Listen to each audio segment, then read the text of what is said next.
Hello students and welcome back to part two glory. आज आपण शिकणार आहोत poem all the world's a stage. या पोएमचे पोएट आहेत विलियम शेक्सपियर. विलियम शेक्सपियर हे इंग्लंडचे नॅशनल पोएट मानले जातात आणि त्यांनी खूप सारे पोएम्स, प्ले राईट्स आणि ते एक ॲक्टर सुद्धा होते. तर ही जी पोएम आहे ही ह्या प्लेमधून घेतली आहे, ॲज यू लाईक इट.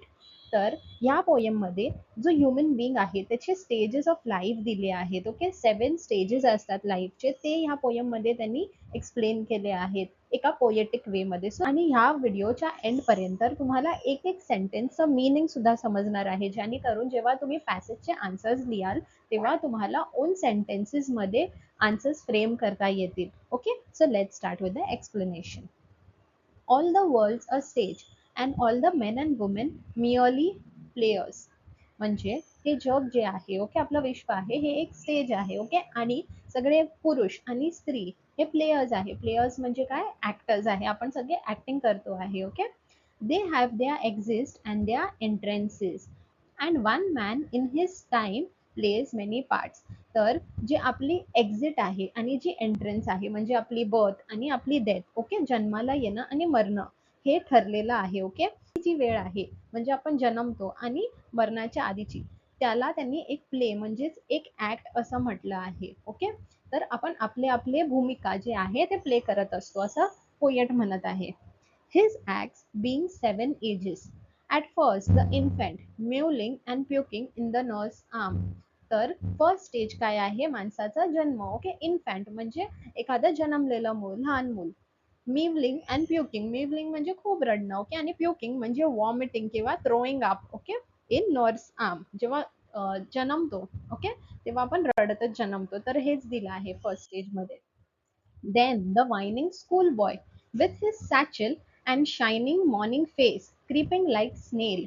तर सेकंड स्टेज आहे जेव्हा आपण शाळेत जातो. ओके, वायनिंग स्कूल बॉय म्हणजे जो ज्याला जबरदस्ती शाळेत घेऊन जायला लागतं. ओके, विथ हिज सॅचल म्हणजेच bag. Okay, and shining morning face creeping like स्नेल म्हणजे तो चालत नाहीये, हळूहळू चालत चाललाय कोणासारखा? स्नेल म्हणजेच गोगलगाय सारखा. Okay, unwillingly to school and then, okay, unwillingly to school म्हणजे त्याला त्याची इच्छा नाहीये जाण्याची. ओके, तरी त्याला शाळेत जावं लागतं. ओके, त्याच्यानंतर जे थर्ड स्टेज आहे ते आहे the lover saying like furnace with a woeful बलाड.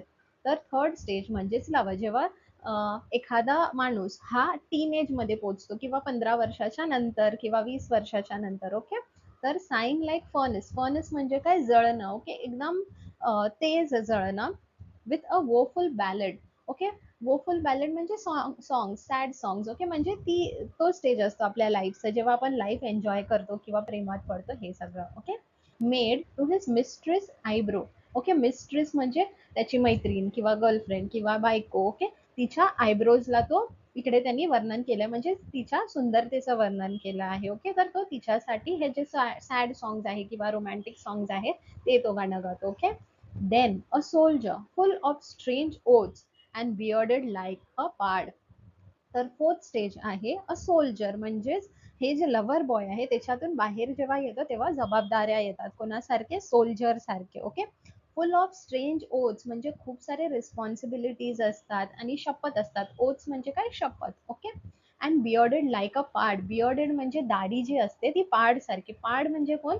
Leopard. लेपर्डला इकडे पार्ड म्हटलं आहे. ओके, तर लेपर्डला कशी अशी दाढी असते तसं त्याला सुद्धा दाढी फुटते आणि तो एक पुरुष बनतो. Okay, jealous in honor, sudden and quick in quarrel. Okay, jealous in honor म्हणजे त्याला सगळीकडे मान पाहिजे असतो. sudden and quick in quarrel. quarrel म्हणजे भांडणं, लगेच त्याला राग येतो, लगेच चीड येतो. Okay, seeking the bubble reputation even in the cannon's mouth.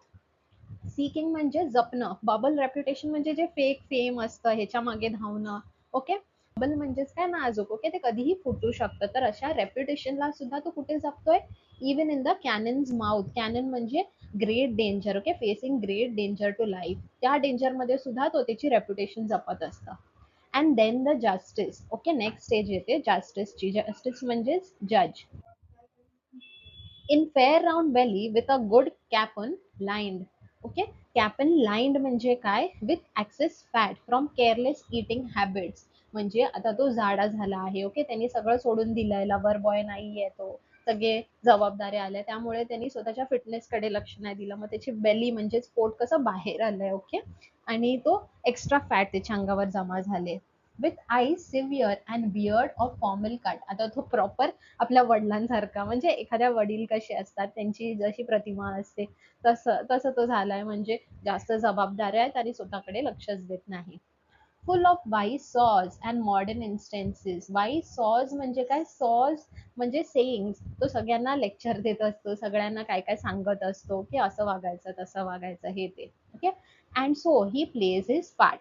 Okay, इकडे त्याची भूमिका संपते. नंतर sixth age shift into the lean and slippered pantaloon. Okay, lean म्हणजे काय? बारीक. आणि स्लिपर्ड पॅन्टलून म्हणजे जे आधीच्या काळात असे लूज असे पॅन्ट्स असायचे ना, त्याला त्याला पॅन्टलून्स असं म्हणतात.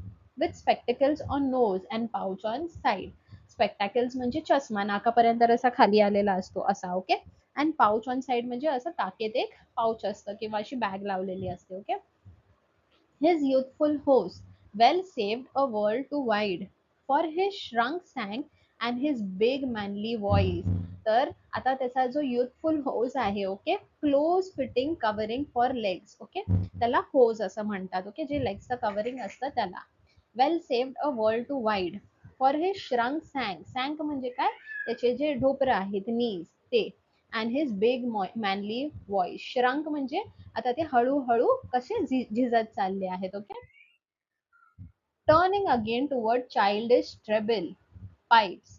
तर आता तो परत आपलं म्हणजे कसं असतं, आता माणूस जेव्हा म्हातारा होत असतं तर असं म्हणतात तो परत आपल्या जे लहानपण असतं, बालपण असतं त्याच्या म्हणजे तसंच वागायला लागतो. तो विसरायला लागतो, त्याचे हातपाय कमजोर होतात, त्याला आधार लागतो, सगळीकडे पकडून चालायला लागतं, काठी लागते हातामध्ये. Okay, and whistles in his sound. Okay, तर तो जेव्हा बोलतो तेव्हा आपण शिटी वाजवताना कसा आवाज येतो तसं हळूहळू आवाज कमी होत जातो. Okay, last scene of all that ends his strange eventful history.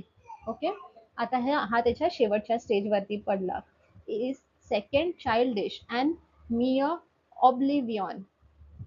sans teeth, sans eyes, sans taste, sans everything. Okay, तर जेव्हा शेवटच्या स्टेजमध्ये पोहोचतो तेव्हा तो एकदम सेकंड चाइल्डिशनेस म्हणजे a return to helpless ignorant state of child. Okay, म्हणजे एकदम तो लहान मुलांसारखाच वागू लागतो. ओके, आणि ऑब्लिव्हियन म्हणजे काय? The state of being unaware. त्याला अनकॉन्शियस होतं, त्याला समजत नाही किंवा तो लक्षच देणं सोडून देतो. सांस म्हणजे काय? विदाऊट. तर त्याचे दात तुटतात, त्याची दृष्टी कमजोर होतो, टेस्ट त्याला म्हणजे तिखट नाही खाऊ शकत किंवा खूप काही चेंजेस होतात. ओके, सांस एव्हरीथिंग सगळं तो हळूहळू सोडून देतो. तर हे आपल्या लाईफचे स्टेजेस आहेत आणि हे प्रत्येकाच्या लाईफमध्ये येतात. ओके, तर तुम्हाला ह्याचं एक्सप्लेनेशन कसं वाटलं नक्की कमेंट करून सांगा. आणि नेक्स्ट व्हिडिओमध्ये मी ह्याचं एक एप्रिसिएशन सुद्धा एक्सप्लेन करणार आहे, जे तुमच्या एक्झाममध्ये खूप हेल्प करू शकतं तुम्हाला. ओके, सो चॅनलवर नवीन असाल तर नक्की सबस्क्राईब करा, कारण मी पूर्ण तुमचा 10th चा SSC चा पोर्शन इथेच एक्सप्लेन करणार आहे. So take care and all the best. Bye.